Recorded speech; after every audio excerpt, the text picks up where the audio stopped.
asalaamaaleykum wa rahmatullahi wa barakaatu mbokk yi nuy bàyyi xel fii ci Mawahibou 221 ñoo ngi leen di nuyu bu baax a baax te di leen jaajëfal ci bàyyi xel bi ñu ñëwaat tey ci sunu deuxième numéro émission jataayu ndaanaan yi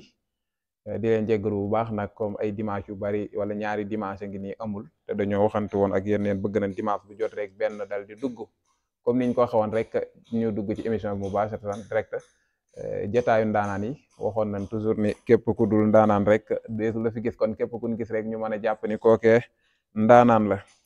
mu mel ni tey jii ñu ngi dalal benn koo xamante ni mën nañoo wax ni ku ràññeeku la ci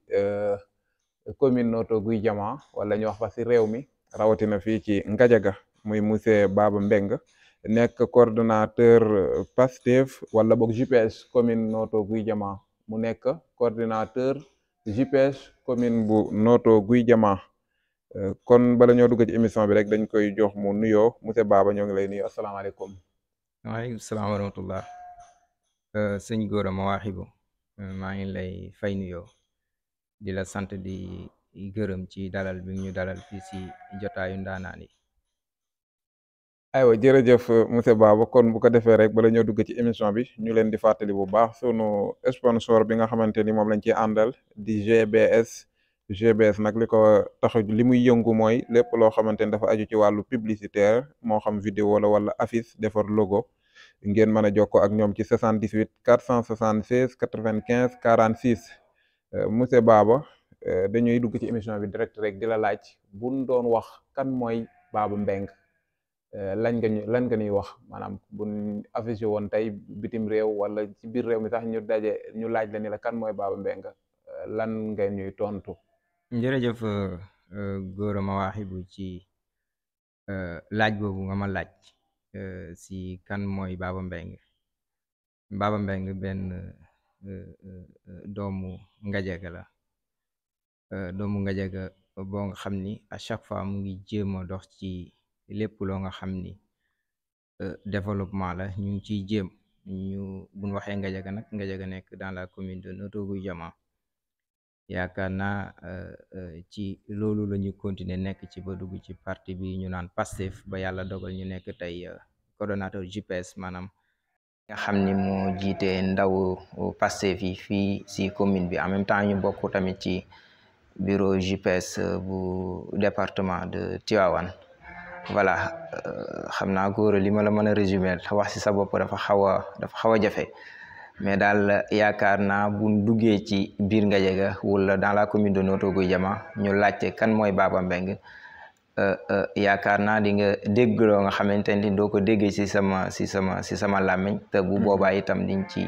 yaakaar naa li tax nga dalal ñu di jataayu ndaanaan yi bu boobaa dina gën a nekk loo nga xam ne di nga xam ni ki nga dalal tey vraiment ndaanaan la si ndaanaan yi macha allah. jërëjëf sëñ Baba kon bëggoon nañoo dugg ci wàllu njàng mi fan la dooree ba fan la mujjee waaye comme ni nga ko waxee rek waaw kon Baba Mbeng daal nekkul koo xamante ni ku ñuy présenté la fii ci commune Notto Gouye Diama waaw mais comme day mel ni rek lenn lu ne am na lu ko waral xañ na fànn yi bari na bu ñëwoon ci directeur école bi wala yeneen ak yeneen yu bëree bëri ay mbootaay yoo xamante ni yaa ngi ci biir ci wàllu développement comme ni nga ko waxee nekk l'homme de développement waaye mu mel ni rek tey li ñuy wax looy ay di njàmbat kon tey dañ lay dalal en tant que coordonnateur JPS commune Notto Gouye Diama waaye nekk membre ci bureau JPS département bu Tivaouane kon dañuy wax rek Mame Baba lan mooy taxawaayu Pastef fii ci commune bu Notto Gouye Diama ak it depuis kañ lan mën a wax daal ni mooy moom la Pastef dugg ci commune Notto Gouye Diama ak yan liggéey yoo xamante ne daal Pastef am na ko fii ci commune bu Notto Gouye Diama. jërëjëf Mawahibou ci laaj bu am solo boobu yaakaar naa mënu ma wax carrément kañ la Pastef dugg dans la commune de Notto Gouye Diama mais man damaa wax kañ laa dugg si Pastef. Pastef maa ngi ciy dugg en 2019. ci biir élection présidentielle yu 2019 laa ci dugg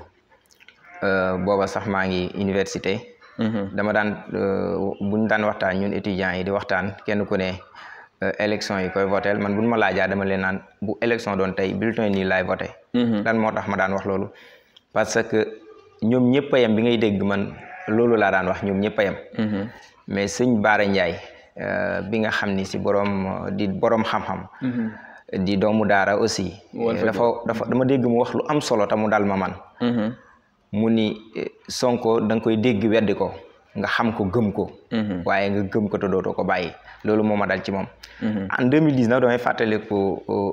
monsieur Bodian maa ngi koy nuyu mooy coordonnateur Pastef de la commune de Noto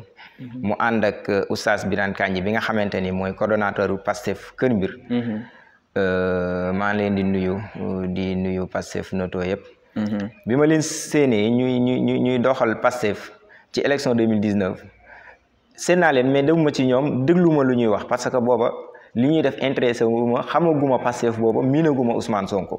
mais si biir élection yi si biir campagne yi laa dem gëstu ji kan mooy Ousmane Sonko en 2019 bu ma ci duggee ba tey itam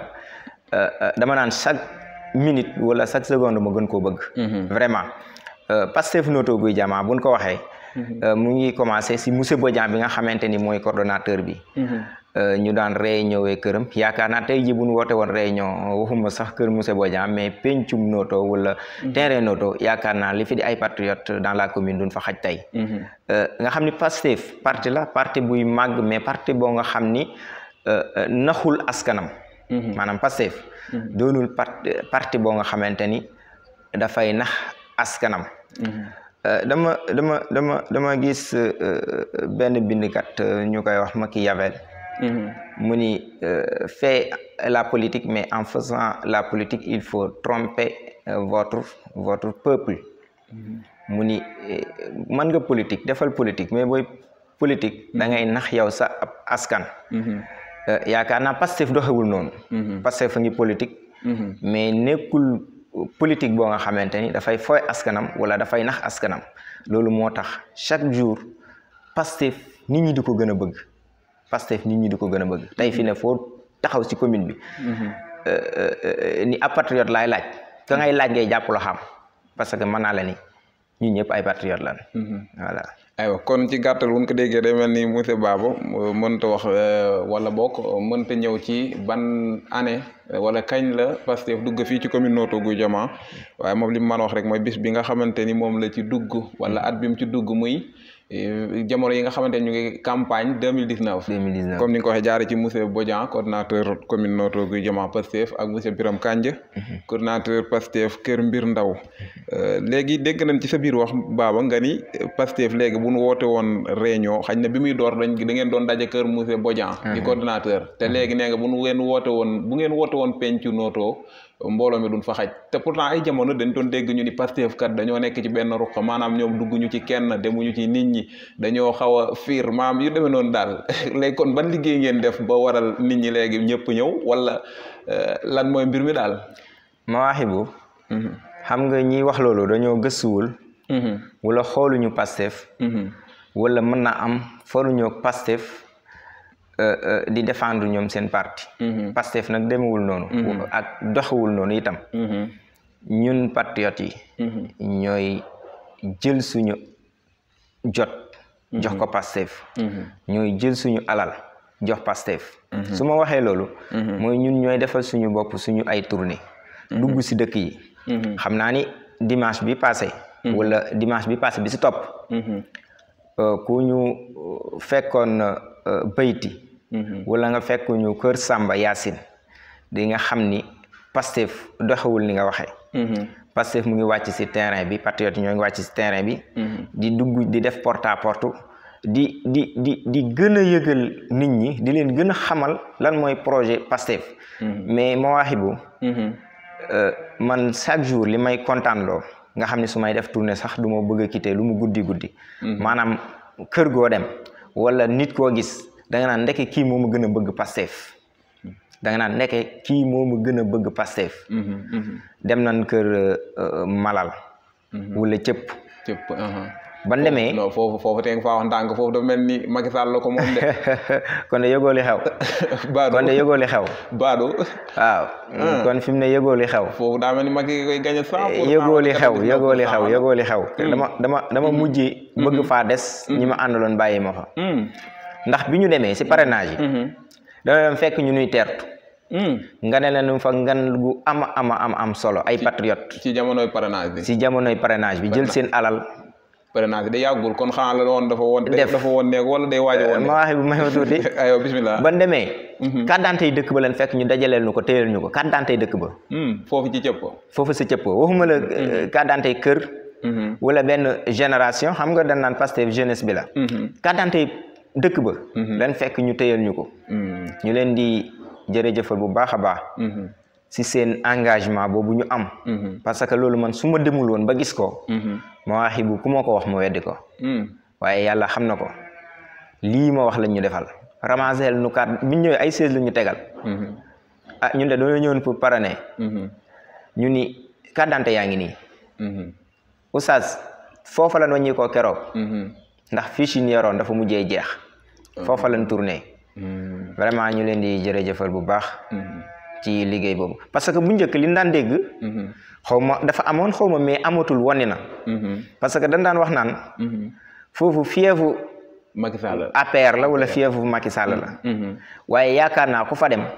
bu boobaa dan li xale yi naan carte gi tourné na waaye carte gi wëlbatiku na foofu voilà ndax ki ñu àndal mu di Ousmane Sonko booy déglu ay discours am di gis ay bindam di jonjoog ni ko xam loo jàppoon di ko bàyyi topp ko mooy politicien bu naxul askanam voilà aywa kon day mel daal kon li ñuy wax loolu ay kàddu yi opposant la mais li ñuy giñ waa Pastef kon bu ñu sukkandikoo ci say kàddu daal mooy amul comme li naan Pastef dañoo beru dugg ñu ci kenn yu demee noonu daal dégg nañ ci say waxit nee naa la foofu siège APR loon muy dëkk yi nga tudd ay kër malal cëpp kon day mel ni nee nga dem ngeen fa ñu tegal leen ay siège dajaleel leen carte d'identité yi ci parrainage yi nga xamante yàggul ba pare ganale leen baax na kon loolu leer na kon day vidéo yaa ngi fi yaakaar naa boo laajee patriote yi dinañ la envoyé vidéo yi baax na loolu kay dinañ ko am solo dinañ ci def ay gëstu buñ ci def gisee rek vidéo yi rek dinañ ko jàllale incha allah macha allah aywa kon Mame Baba ñu continuer xam naa li des ci waxtu bu bareetul mais dañ naan li duf ci nag xajandoowul ci cindi candidature Pastef ndax kat dafa mel ni Pastef seen leader jamono ji moo ngi ci kaso bi muy Ousmane Sonko waaye day mel ni yéen fu leen dégg rek day mel ni rek toujours da ngeen am courage ni maanaam yéen daal campagne foo moom yéen defe ngeen ne ngeen daal yéen force di ngeen campagne léegi lan moo waral loolu ndax seen candidat bi nga xamante ni dafa nekk ci kaso bi muy Ousmane Sonko Bassirou Diomaye Faye moom itam jàll na parrainage waaye ñi ngi naan le 20 dinañ ko téye wala duñ ko téye te teewul yéen toujours ngeen am courage ni daal force Pastef dina bokk ci candidat yi nga xamante ni ñooy présenté wu 2024 loolee fan ngeen ko teg ndax da ngeen a xam fi nga xamante ni fa la état bi jëmoon fépp ngeen fatta ko wala lan daal bëgg nañoo comprendre lan moo waral ngeen am courage ni campagne yi di ngeen ci bokk bu soobee yàlla. laaj bi am na solo Mawahibou. xam naa fi may doorteeg yow dama bokk benn Pastef bu ñuy wax Pastef international. ma bokk ca. ci taawu. bi ñuy jëli fiche bu parrainage yi nga xamante ni yàgg na lool Pastef jëliwul ay fiche am wala Ousmane Sonko jëleegul dama daan dégg patriote foofu di joytu jaaxle na kenn gaaw dem jëli fiche parrainage yi bala moo passé ma leen incha allah rabbi Pastef dina jël te dinañ am candidat te loolu laa gëm te xam naa li tax ma wax ko bi Bassirou Diomaye Faye jëlee yaakaar naa yàggul dara Pastef di la limal ay millions parrain yu mu am yaakaar naa loolu ñun Pastef rek ñoo ko am ñun Pastef rek te dañ doon segg de dañ doon segg yenn saa yi nit indi la carte d'identité boobu min boo xam di nga jël carte d'identité bi gaa di nga ko remplir gaa mais du bokkul la si fiche yi nga xamante ni di nga ko yóbbu parce que million parrainage nga wax APR bu naan Amadou Ba gaa yi nee na dajaleel nañ ko 3 millions de waaw xam nga foofu Mawahibou sénégalais yi ñooy àtte sénégalais yi ñooy àtte bu fekkoonte ni ñiy voté ci Sénégal yëpp mat nan 10 millions Pastef ni am na 9000 parrainage kenn du ko weddi parce que gis nan jamono ji ni sénégalais yëpp dawee jëm ci projet Pastef sénégalais yëpp bu nee sénégalais yëpp nag sëriñ baa ngi ci taalibe baa ngi ci mburum làmb baa ngi ci jàngalekat baa ngi ci tailleur baa ngi ci waaye keneen ak keneen a ngi ci kon ñun Pastef bu ñu waxee ni am nañ ay millions wu parrain yaakaar naa benn sénégalais du weddi loolu waaye ma ñëw si sa laaj bu am solo bi par rapport ak ñu ni Ousmane Sonko du bokk lan wax waaye nag voilà ci kanam baax na ñoo ngi ci kanam incha allah. voilà ma wax tuuti ci candidature Bassirou Diomaye Faye. bari na ñoo nga xamante ni Sénégalais yi. ku xam parti bi ni muy doxee. bokk ci Pastef amul dara loo ciy critiquer ci candidature Bassirou Diomaye Faye. mais Sénégalais yi nga xamante ni. dañ ñoo bëgg tasaare ñun patriotes yi ñun pourquoi Bassirou Diomaye. mais ñun Pastef dafa am lu ñu wax Sénégalais yi. loolu lu ñu wax Sénégalais yi. teg ko seen loxo ñun buñ ko jëfewul rek kon sénégalais yi weddi ñu lan lañ wax sénégalais yi moo di si njub la ñuy dox njub googu ndax dañuy dem ba si benn moment rek daal di teggi njub googu ndax Ousmane Sonko mooy numéro 1 parti bi mais kan mooy numéro 2 parti bi Bassirou Diomaye Faye mooy numéro 2 léegi numéro 1 bi bu effacé woo kan moo ci war a topp mais numéro 2 bi moo war a ñëw léegi buñ jëloon ab numéro 3 wala numéro 4 wala koo nga xamante ni bokku ci ñooñu ma la limal bu boobaa nag ñun ñu jëttoor ñun waa Pastef waaye nag alhamdulilah ba suñu ay kilifa amee ñoom seenu mat sëkk ba jëlal nu suñu numéro 2 Pastef mu di Bassirou Diomaye Faye da ngay dégg patriote la yi naan la 6 mooy 9 Bassirou mooy Sonko 6 mooy 9 waaye Bassirou mooy Sonko Bassirou mooy Sonko si xam-xam bi Bassirou mooy Sonko si taxawaay bi Bassirou mooy Sonko si communication bi waaye Bassirou mooy Sonko si njub gi ak détermination bi ak bëgg réew mi kon ñun patriotes yi alhamdulilah bi ñu tànnalee Bassirou waaye keneen ku ñu tànnaloon est-ce que xam nga ni ma waxi bu man mi di wax ak yow su ma tànnoon tey ma jël réew mi bu Sonko ni woon voté leen Baba Mbengue bi bu soobee yàlla ma tàggu sama mbokk ne leen 2024 le 25 février séntu leen ma pale incha allah kon daal da ngaa bëgg a wax ni Sonko daal moo yor baat bi fu mu joxoñ rek foofu waaw da ngay xool kooku dina for da ngay xool bi ñu koy joxoñee ba tey lan moo taxawagul si Pastef gars yi ñu ngi génne ay kii de des fois dégg ñu ni Bassirou nangam yàq fii loolu est-ce que nga foog ne mënut a def benn impact non Bassirou amul dara lu ko teree jàll amul dara lu ko teree jàll maanaam ak suñu justice lu ñu jeng den fi bàyyi Bassirou Diomaye Faye incha allah kon da ngaa bëggoon daal moom léppam maanaam weex na taal daal maanaam amul macha allah weex na taal dafa ne ci kaso bet condamnation amagul benn condamnation définitive amu ci mais est-ce que loolu dina doy lay ci bu nekkee ci réew boo xamante ni ñu bëri kat comme yéen ni ngeen koy waxee yéen patriotes yi nee ngeen Ousmane Sonko amul dara loo xamante ni rek moom moo ko mën a teree nekk candidat te instant yi yoon tegu na ci kawam ba mën nañoo wax ni sañagunoo wax ni du nekk candidat mais li gën a gula leer mooy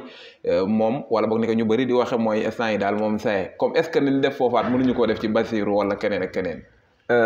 ma waxi bu dama la wax sànq ni la justice Sénégal lu mu jeng lu mu jeng mënta fexe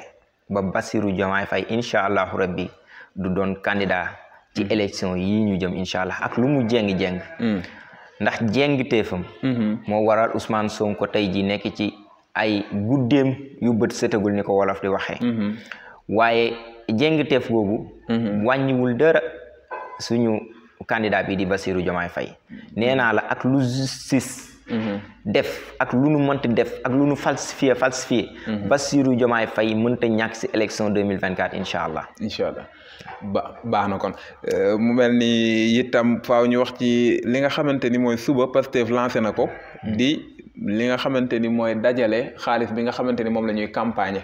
mu nekk loo xamante ne Ousmane Sonko direct wala page Facebook moom moo ko lancé ni kat le 14 janvier di yemoo ak dimanche si la ñuy def grande collecte pour rek dajale xaalis bi nga xamante ni moom la ñuy campagne ci élection yi nga xamante ni moom la ñuy dëgmal muy élection présidentielle 2024 ban taxawaay ngeen ci am ci mbir moomee ak fan la toll rawatina fi nga xamante ni fi ngeen nekk di Pastef Notto Gouye Diama xam naa di fàttali mbokk rek ñu ngi dalal monsieur Baba Mbengue nekk coordinateur JPS commune Notto Gouye Diama JPS nag buñ ko waxee mooy jeunesse patriotique du Sénégal muy ndaw yi nga xamante ni ñoo bokk ci parti Pastef kon fan ngeen toll monsieur Baba ci collecte bi nga xamante ni Pastef mu ngi ko lancé war koo amal ni ki dimanche incha allah macha allah Mawahibou yaakaar naa fi mu ne benn parti boobu rek lan fi gis muy def ay levée de fonds nga gis ay kuréel bitim réew di dajale ay millions yu takkoo wala ñu ñëw si loolu dañuy jërëjëfal bu baax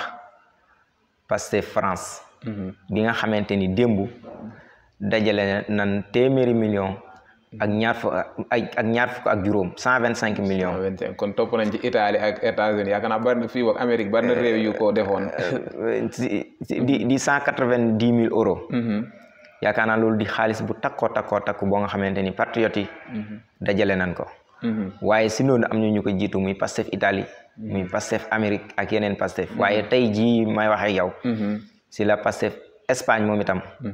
war a def ab levée de fonds am. waaye nag suba. incha allah ci lañ ko war a def ñun ñëpp. yaakaar naa ñun Pastef Notto Gouye Diama. si taxawaayu suñu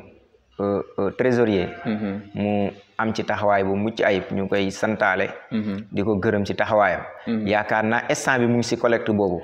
yaakaar naa somme bi ñu joxoon ñun waa Notto Gouye Diama. incha allah rabbi dinañ ko ëppal waaye duñ ko yeesal.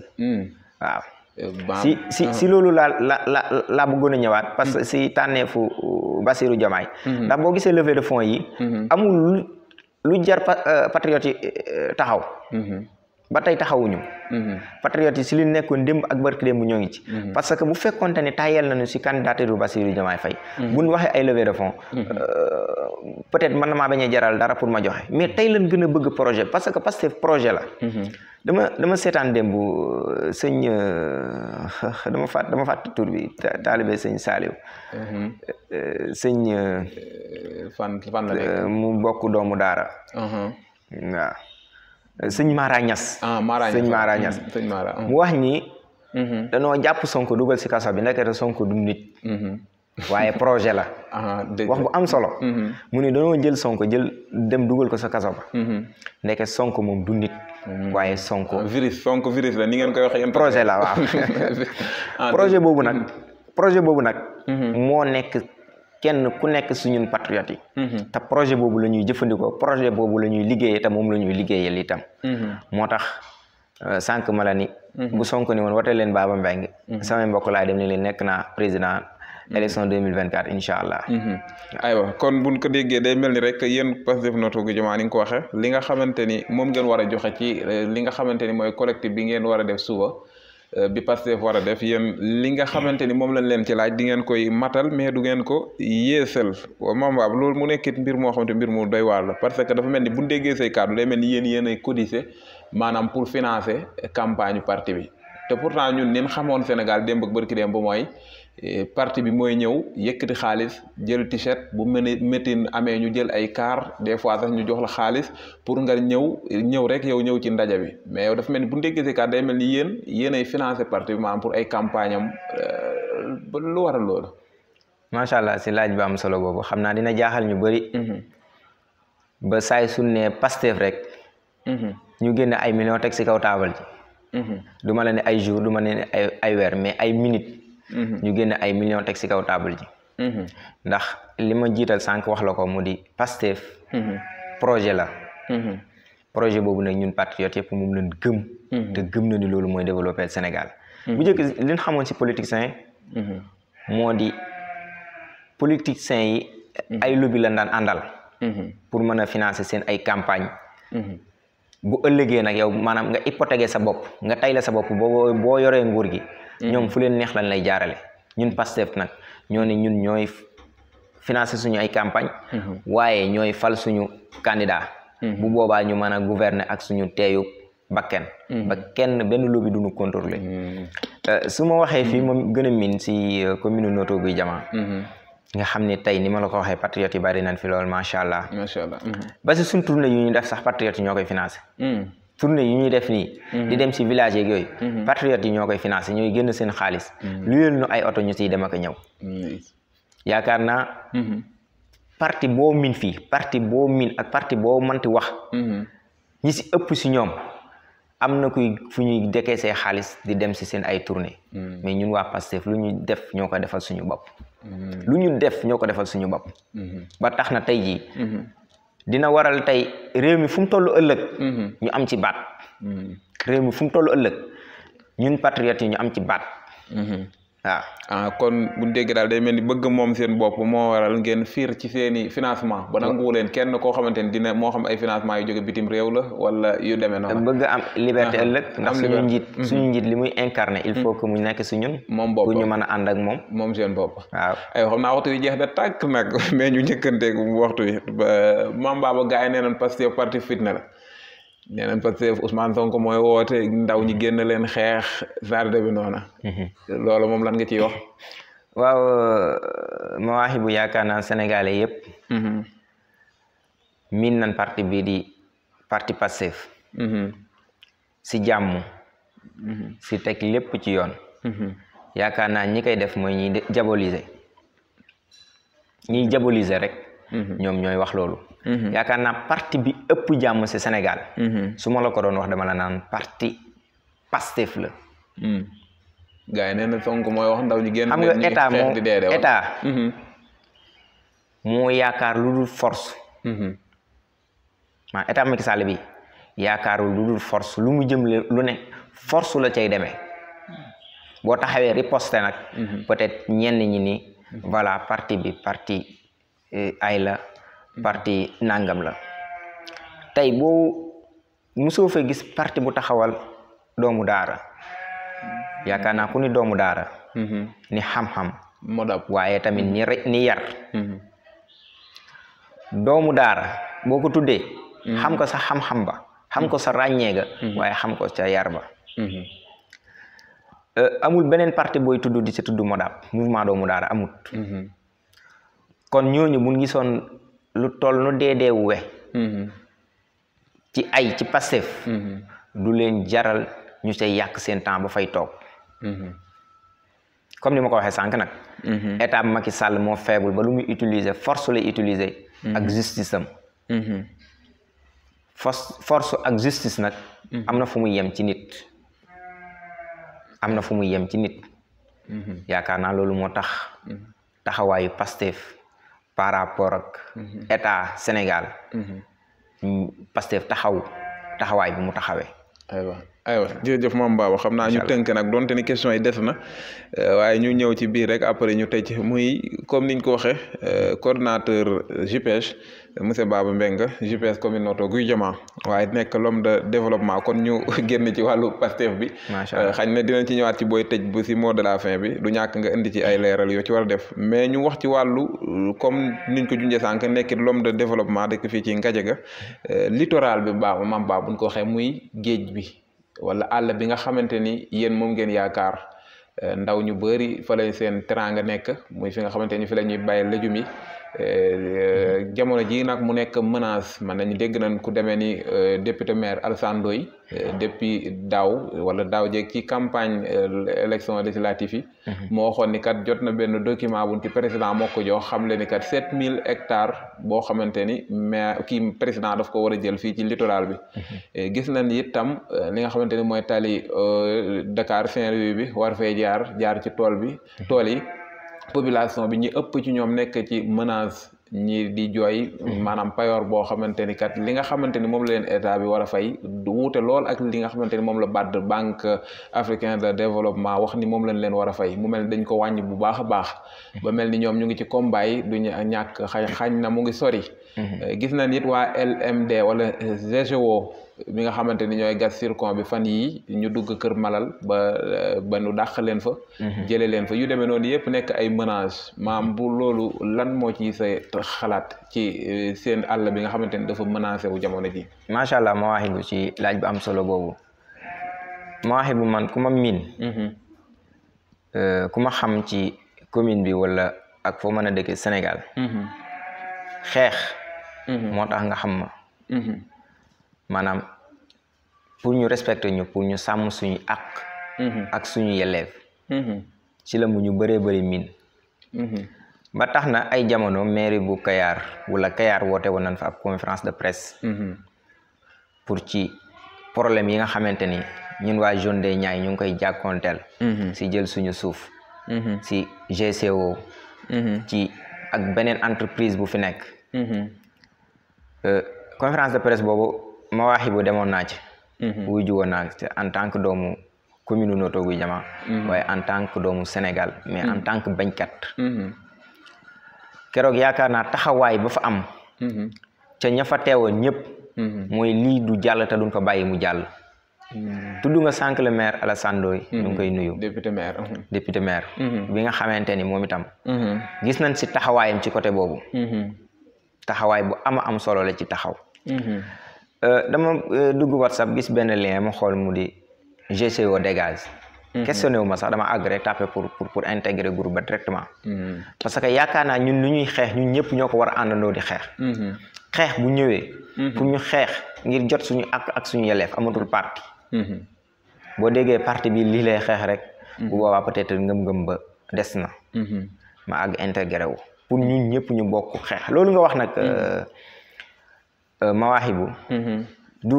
dëkk yi mu jaar ñoo koy xeex déedéet mais ñun askan bi ñun ñoo koy xeex parce que maa ngi leen di dégg dans la commune de Notto Gouye Diama fi ñu dëkk ñun keroog bi ñuy woote pour ñu daje fi ñu nekk ñoom dama yéex a lire audio bi parce que dama demoon école bi ma wàccee dem naa ba ci ngoon ci ma koy dooraal lire après ci la laajtee ñu ma ni dem nan moo tax dewuma mais kon dama doon sol samay daal fu nu nekk ma fekk leen fa te lii ñoom ñëpp étape Macky Sall faiblesse am moo indi lii lépp parce que état boo nga xamante ni respecté woo sa askan respecté woo sa suufu askan ba képp koo nga xamante ni nekk na sa biti ñëw bëgg jël yow sa ay ressources su yóbbuwaat te la ci war du ko ca def yaakaar naa boobu état bu nasax la mais nag état bu nasaxee ñun population bi ñoo war a am suñu taxawaay ñoo war a am suñu kàttan ñoo war a booloo